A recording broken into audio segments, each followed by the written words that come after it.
આપણી આસપાસની દુનિયા જુઓ તો સતત ગતિમાં જ હોય છે, ખરું ને? તો ચાલો આજે ગતિના કેટલાક મુખ્ય પ્રકારોને એકદમ સરળ રીતે સમજીએ. આપણી આસપાસ બધું જ ગતિમાં છે. પછી ભલે હવામાં ઉડતું પાંદડું હોય કે પછી આકાશમાં ફરતો કોઈ ગ્રહ. પણ સવાલ એ છે કે શું આ બધી ગતિને વ્યવસ્થિત રીતે સમજી શકાય? તો જવાબ છે હા, બિલકુલ. અને આજે આપણે બસ એ જ સમજવાના છે. તો ચાલો શરૂઆત કરીએ સૌથી સરળ ગતિથી.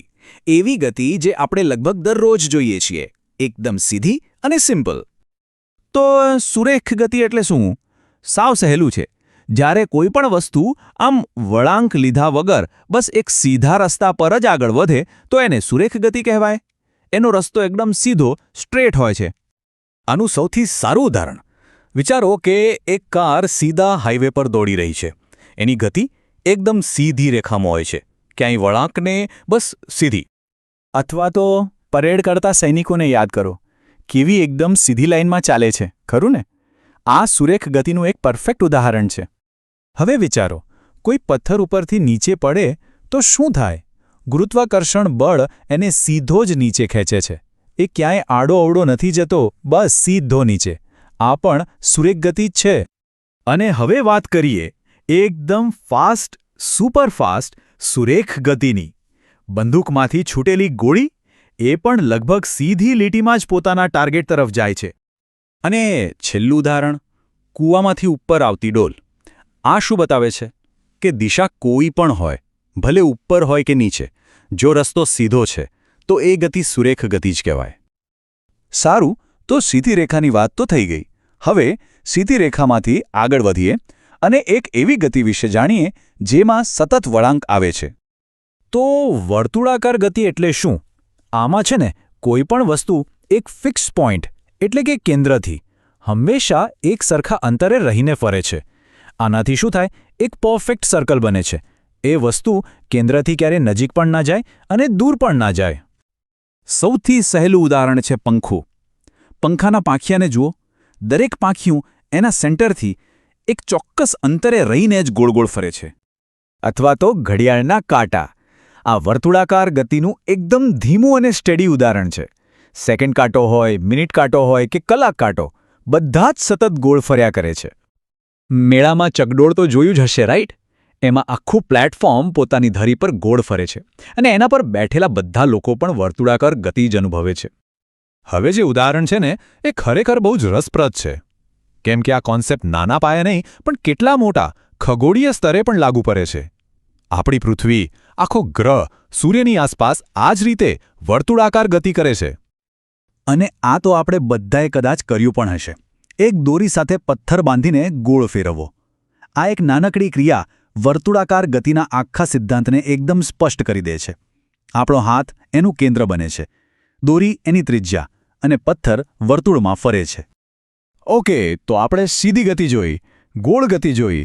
હવે એક એવી ગતિની વાત કરીએ જેમાં એક પ્રકારનો તાલ હોય, એક રિધમ હોય, એક એવી પેટર્ન જે વારંવાર રિપીટ થાય. તો આવર્ત ગતિ એટલે શું?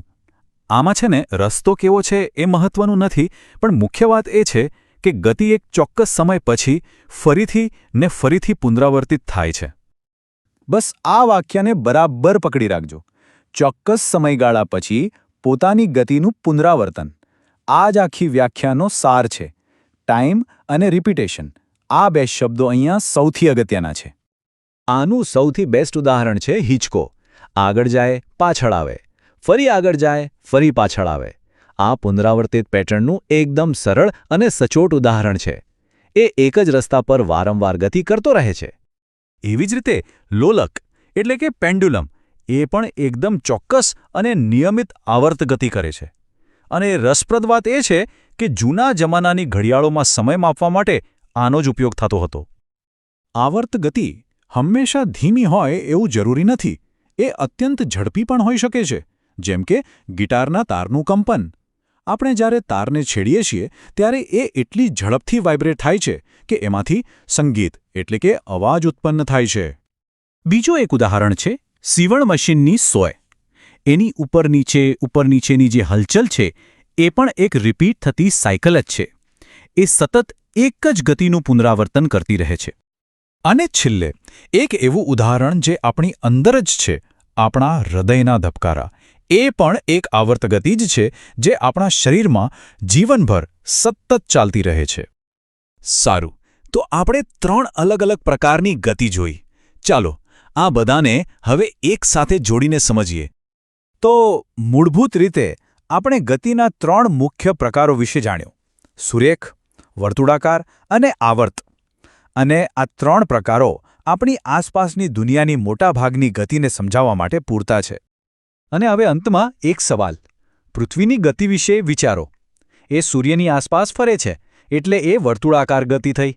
પણ એ દર 365 દિવસે એક ચક્કર પૂરું કરે છે એટલે કે પોતાની ગતિનું પુનરાવર્તન પણ કરે છે, તો એ આવર્ત ગતિ પણ થઈ. તો ખરેખર પૃથ્વીની ગતિ કઈ છે?